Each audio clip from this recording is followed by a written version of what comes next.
중국이 과거 수많은 왕조들을 자신들의 조상이라고 주장하는 것은 현대 중국의 역사적 연속성과 통합성을 강조하기 위한 국가적 내러티브입니다. 그러나 이 주장에는 정당성과 문제점이 혼재되어 있습니다. 이를 세 가지 측면에서 살펴보도록 하겠습니다. 먼저 오늘날 중국 땅에 있었던 과거 왕조들의 존립 시기와 주요 특징들을 표로 정리해 보았습니다. 중국은 크게 17개의 나라들이 있었다고 볼 수가 있는데요.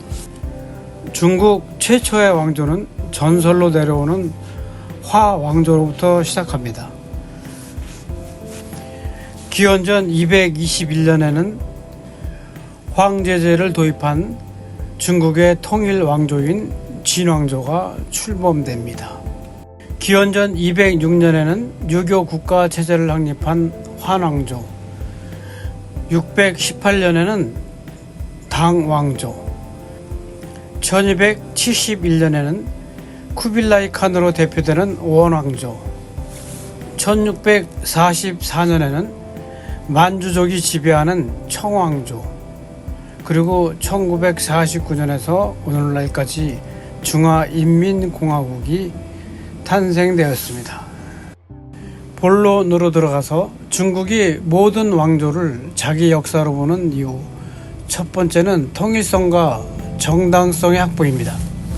현대의 중나라, 즉 중국은 1949년 건국 이후 단일한 역사적 연속체라는 개념을 강조합니다.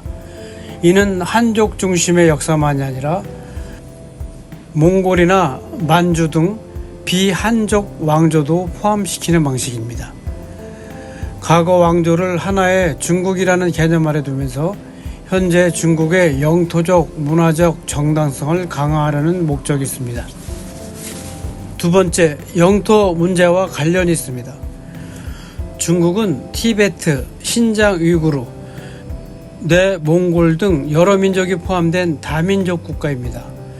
역사적으로 몽골인 언나라와 만주인 청나라를 한족이 아닌 민족이 지배했지만 오늘날 중국은 이 왕조들도 중국사로 포함시켜서 영토의 정당성을 주장합니다. 특히 티베트와 신장은 청나라 때 중국에 편입되었으므로 청왕조를 중국의 역사에 포함시키면 현재 중국의 영토적 정당성이 강화됩니다. 세 번째, 국민 통합 및 국가 정체성의 강화. 현대 중국은 한족을 중심으로 다양한 민족이 공존하는 국가입니다. 따라서 중국의 역사를 하나의 연속된 역사로 해석해야 하지만 현재 다민족 국가도 정당화될 수 있습니다. 예를 들면 몽골인이 세운 언나라를 중국사로 포함시키면 내몽골 지역이 중국 영토임을 주장하는 근거가 되는 것이죠. 그렇다면 이러한 주장, 모든 왕조가 중국 역사라는 것은 어디에서 확립되었을까요? 첫 번째, 20세기 국민당, 중화민국과 공산당, 중화인민공화국의 역사 해석으로부터 비롯됐습니다.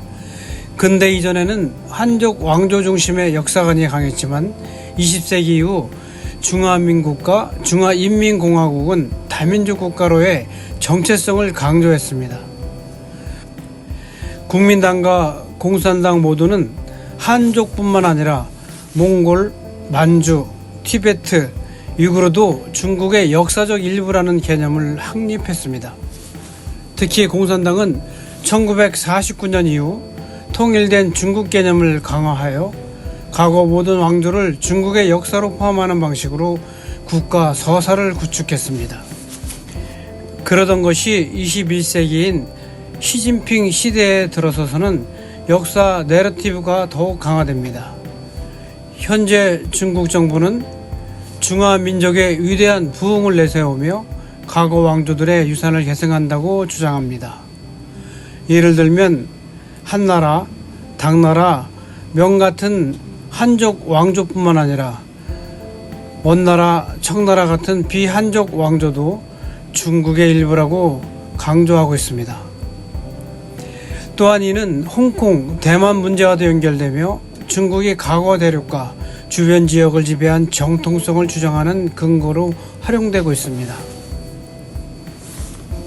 그렇다고 과연 모든 왕조가 현대 중국의 역사인가라는 이 주장에 대한 비판적 시각도 있습니다.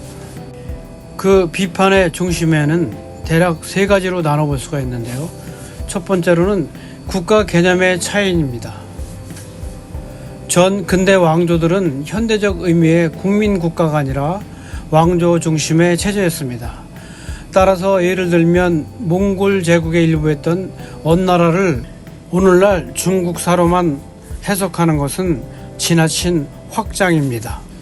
원나라는 몽골 제국의 일부였고 몽골과 중국을 동시에 다스렸으며 한족 중심의 전통적 중국 개념과는 달랐습니다. 두 번째는 한족 중심 역사와 다민족 왕조 간의 차이점입니다. 중국은 몽골, 만주 같은 비한족 왕조도 포함하려 하지만 실제로 당시에 이 왕조들은 한족과는 다른 정체성을 유지했습니다. 예를 들면 청나라는 만주족 중심의 제국으로 출발했으며 한족과 만주족을 차별하는 정책을 시행했습니다. 따라서 청나라를 단순히 현대 중국의 일부로만 해석하는 것은 문제가 있습니다. 세 번째, 현대 중국과의 단절성입니다. 현대 중나라, 그러니까 중화인민공화국은 마르크스주의와 공산주의 이념을 따르는 국가이며 과거 왕조와 정치 사회 체제가 완전히 다릅니다.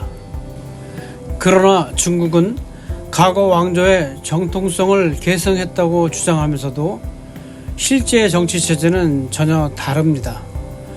예를 들면 과거 왕조는 황제 중심의 절대 왕정이었지만 현대 중국은 공산당 일당 체제인 것입니다. 따라서 과거 왕조와 현대 중국을 단절없이 연결하는 것은 역사적인 사실과 많은 차이를 드러내고 있습니다. 따라서 중국의 역사 내러티브는 정치적 목적이 강하다고 볼 수가 있습니다.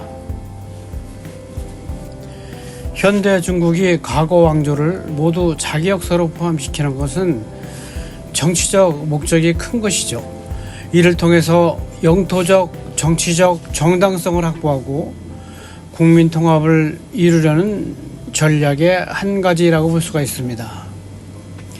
하지만 역사적으로 보면 일부 왕조는 현대 중국과 직접적인 연속성이 부족합니다. 앞서도 말씀드린 것처럼 원나라인 몽골, 청나라인 만주 같은 왕조는 그 자체로 독립된 정체성을 가졌으며 단순히 중국 역사로만 해석하는 것은 왜곡의 여지가 충분하고도 남습니다. 따라서 중국의 역사 해석은 정치적, 이데올로기적 목적을 반영한 것이며 엄밀한 역사적 검토가 필요합니다. 모든 왕조가 현대 중국의 조상이라는 개념은 국가 정체성 구축을 위한 현대적 개념이지 역사적으로 절대적 진실은 절대 아니라는 사실입니다. 현재 대대적으로 이루어지고 있는 동북공정 역시도 우리나라 역사를 중국 역사로 편입시키려고 하는 정치적, 이데올로기적 목적의 반영임을 상기하면서 중국 땅에 있었던 역사들을 다음 편에 살펴보겠습니다.